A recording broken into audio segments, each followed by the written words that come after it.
Dave Chappelle got called a white supremacist the other day because of his comments on gender. Like, how do you square that circle? Well, the idea is that there are white people and then there's everybody else. And everybody else is dealing in intersectional fashion with oppression and denigration and not being seen at the hands of whites. If you take on a perspective of antipathy towards one of those groups underneath, then even if you belong to one of those groups, you become in situ. That's a misuse of that expression, so just scrap it. You become an honorary white person. That's what's going on. So Dave Chappelle, with that rangy black English, and it used to be he's standing there smoking, and one of the blackest men on the planet, because of those things that he's saying about trans people, he becomes a white supremacist. All of that is play acting. Everybody knows that doesn't make any sense. And, he's had a very black adulthood, a very black oriented career where he left his TV show because he was worried about what it was making white people think.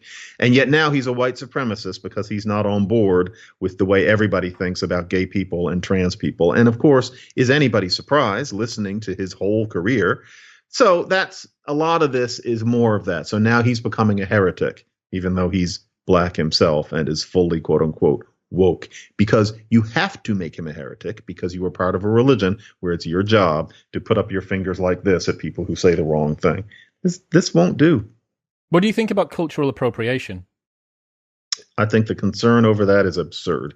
I think cultural appropriation is inappropriate if somebody from on high apes somebody from below and makes money off of it that they didn't. What's that mean? For example, if you say that Elvis Presley took on the rock and roll inflections and music and moves and became a billionaire, while the black men who originated all of that did not have as much success and some of them labored in obscurity. I can see an argument that that's cultural appropriation, but the idea that it's cultural appropriation when white people do things that anybody else does, as opposed to the anybody else who do things white people do and that's considered okay, that is as if people are looking for a reason to be angry, as if imitation isn't a form of flattery, as if people living in proximity aren't going to imitate one another to a certain extent, and as if any of us wouldn't want America's popular music since about 1890. If cultural appropriation is wrong, there's no ragtime, there's no jazz, there are no show tunes, there's no rock and roll, there's no Porgy and Bess, there's no nothing. Yeah, basically our music. No offense, but I don't think this isn't an insult for your country, but our music here would be Europop.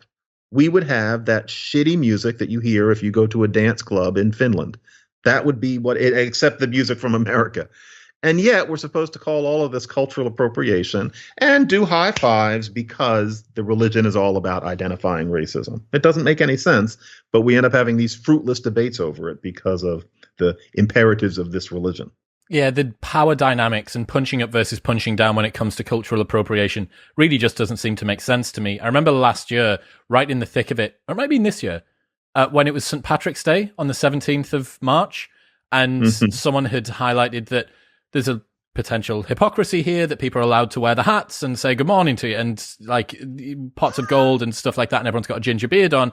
How is that not cultural appropriation? And I remember this brand tweeted out saying, that's not appropriation, it's appreciation. And I thought, this is just lexical Brazilian jiu-jitsu here. Yes, it is. And what it really is supposed to be about is brown people, for the most part, having a reason to feel aggrieved.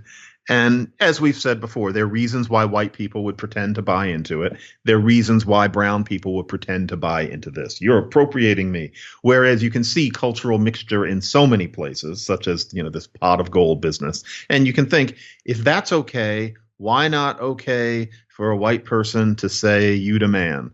What's the difference? Who does it hurt? It's not as if a white person imitates black people, it's taking away from us. You took our word, people will say, but if we keep using it, that's fine. And there are 99 other words that black people use that white people never pick up.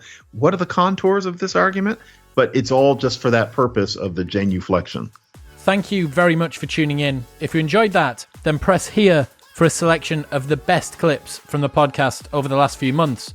And don't forget to subscribe. It makes me very happy indeed. Peace.